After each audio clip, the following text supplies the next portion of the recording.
అయ్యా చూడండి.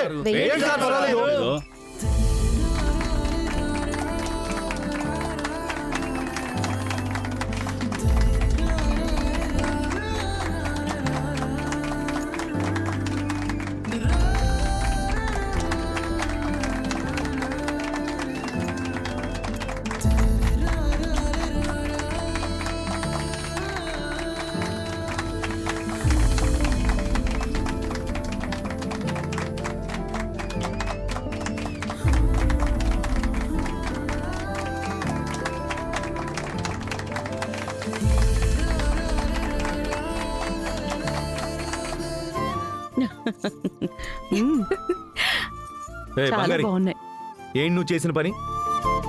నేనేం చేశాను? ఈ గాజులు నేనేదో గిఫ్ట్ ఇచ్చినట్టు సోషల్ మీడియాలో పోస్ట్ ఎందుకు పెట్టావు?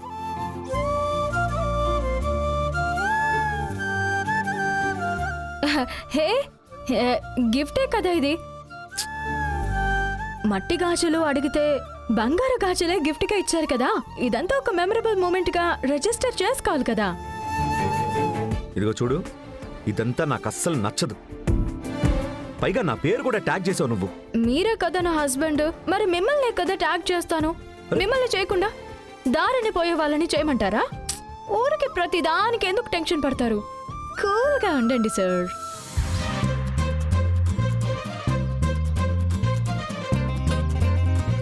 నాకెందుకో ఈ కర్రసాం పోటీ మీదనే డౌట్ గా ఉంది.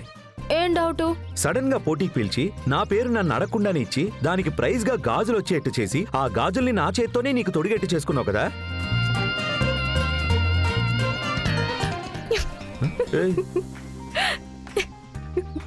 జాను,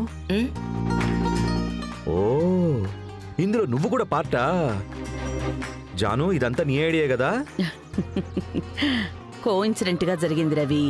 నీకు దీనికి ఏ సంబంధం లేదు. అర్థమైంది. మీకు నన్ను చూస్తుంటే జోకర్లా కనబడుతున్నాను కదా. అది కూడా చెప్తా.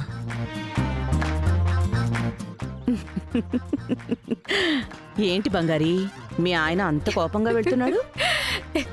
ఆయన అంతే కదమ్మా, మీరు పట్టించుకోకండి. ఎంతైనా గాజులు.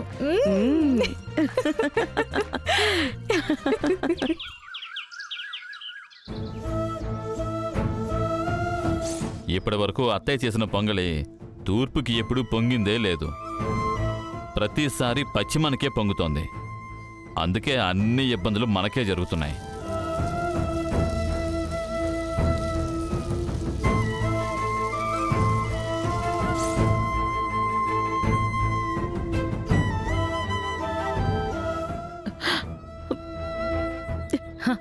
ఝాన్సీ అమ్మా, అయ్యా, ఏంటి ఇక్కడ ఒక్కరే నిలబడున్నారు? అది ఏంటమ్మా, ఏడుస్తున్నారా? లేదయ్యా, అలాంటిదేం లేదు. అయ్యా, నేను ఈ ఊరికి వేరే పని మీద వచ్చాను. కానీ ఈ ఊరు, ఈ గుడి నా జీవితానికి కొత్త నమ్మకాన్ని తెచ్చిపెట్టింది. ఏమైందమ్మా? ఎన్నో ఏళ్లుగా పొంగలి పెడుతున్నాను. అది ప్రతిసారి తప్పు దిక్కుకే పొంగలి అపశకునంగా దారితీసేది. ఆ శకునాలకి తగ్గట్టు నా కుటుంబంలోనూ ఎన్నో ఇబ్బందులు. నా కొడుకు ఎన్నో ఏళ్లుగా మంచానికే పరిమితమైపోయాడు. వాణ్ణి చేసుకున్న ఈ ఇంటి ఇల్లాలు జీవితం బాగోలేదు. నా మనవడు రవి మా అందరికీ దూరంగా లండన్లో ఉన్నాడు. ఇప్పుడు కొంచెం కొంచెమే అంతా సర్దుకుంటోంది. ఈ సంవత్సరం పొంగలి చాలా గొప్పగా జరిగింది. మనసంతా చాలా తృప్తిగా ఉందయ్యా. చాలా చాలా శక్తిని పుంజుకున్నట్టుంది. చాలా మహిమ ఉన్న దేవత కలిసొచ్చిన ఊరు. అది మాత్రమే కారణం చెప్పలేమమ్మా. మీ మంచి మనసుకి దేవుడు ఎప్పుడూ చెడు చెయ్యడు. మీ కుటుంబంలోనూ మీ జీవితంలోనూ ఎన్ని సమస్యలున్నప్పటికీ మీ బిజినెస్లో మీరే నెంబర్ 1గా ఉన్నారు. ఒక అమ్మాయి ఇంత సాధించి అగ్రస్థానంలో ఉంది అంటే ఇది ఎంత పెద్ద విషయం. నమ్మకంతో ఉండండి, తొందరగానే మీ అబ్బాయికి నయం అవుతుందమ్మా. ఆయనతో ఒకసారి మాట్లాడండి. ఈ రోజు నైటు మన ఊర్లో ఒక ముఖ్యమైన కార్యక్రమం ఉంది. ఓ పూజారికి అమ్మవారు పూనుతారు. ఇది సంక్రాంతి తర్వాత సాంప్రదాయంగా జరుగుతూ వస్తోంది. అతను చెప్పింది చెప్పినట్లే జరుగుతుందమ్మా. మీరు అతన్ని ఒకసారి విన్నవించుకోండి. అలాగేనయ్యా. సరే అమ్మా, నేను వస్తాను. సరే.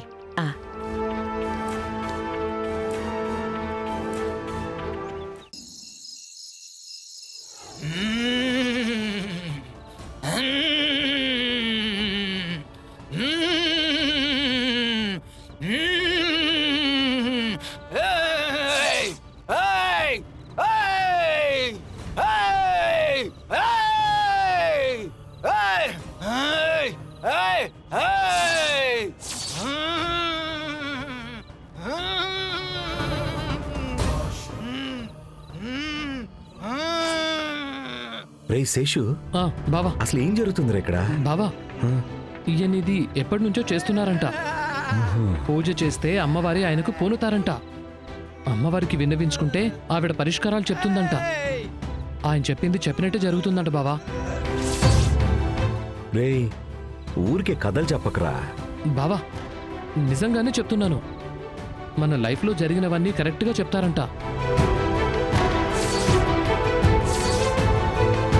మన లైఫ్లో జరిగింది అతనికి ఎలా తెలుస్తుంది?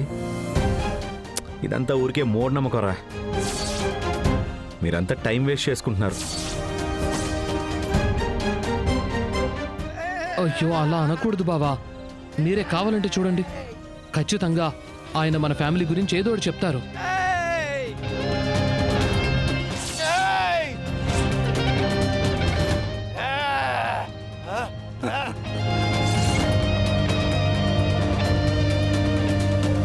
ఎందుకు స్వామి ఇది? అరే తీసుకోవయ్యా, నీకే కదా అమ్మవారు పోనబోయేది. అవును. ఈ రోజు మా అత్తయ్య నీ దగ్గర వినవించుకోవడానికి వస్తారు. అత్త అంటే? అదేనయ్యా, ఝాన్సీదేవి. మీ మహాదేవయ్య గారి ఇంటికి వచ్చారు కదా. అవును. ఆవిడకి నువ్వు మీ ఇంట్లో బంగారి ఉంటే మీ ప్రాణాలకే ప్రమాదం అని చెప్పు. ఆవిడ ప్రాణాలకి మాత్రమే కాదు, మొత్తం కుటుంబానికే ఆపద. ఆ అమ్మాయిని మీ ఇంటి నుండి తరిమేయండి, అప్పుడే మీ మనవడి జీవితం బాగుంటుంది అని చెప్పు. ఏంటి చూస్తున్నా? నీకు డబ్బులు సరిపోకపోతే చెప్పు, ఎంత కావాలన్నా ఇస్తాను. అలాగేనయ్యా. Very good. ఒప్పుకున్న పనిని నిక్కచ్చిగా పూర్తి చేసేయాలి. ఓకేనా? చేసేస్తానయ్యా.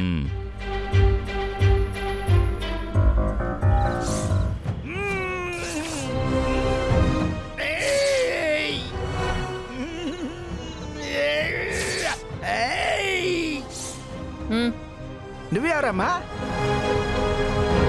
అదంతా మీకెందుకు? రాత్రి ప్రోగ్రాంలో బంగారి రవిని వదిలేసి వెళ్ళిపోతేనే రవి బాగుంటాడు. బంగారి ఒకవేళ రవితో ఉంటే రవి ప్రాణాలకే ప్రమాదమని నువ్వు వాక్కు చెప్పాలి. అమ్మా ఇదంతా తప్పు కదమ్మా. అయ్యయ్యో, ప్రతి సంవత్సరం నీకు నిజంగానే దేవుడు పోనితేనే నువ్వు వాక్కు చెప్తున్నావు కదా. ఊరికే కథలు చెప్పకు.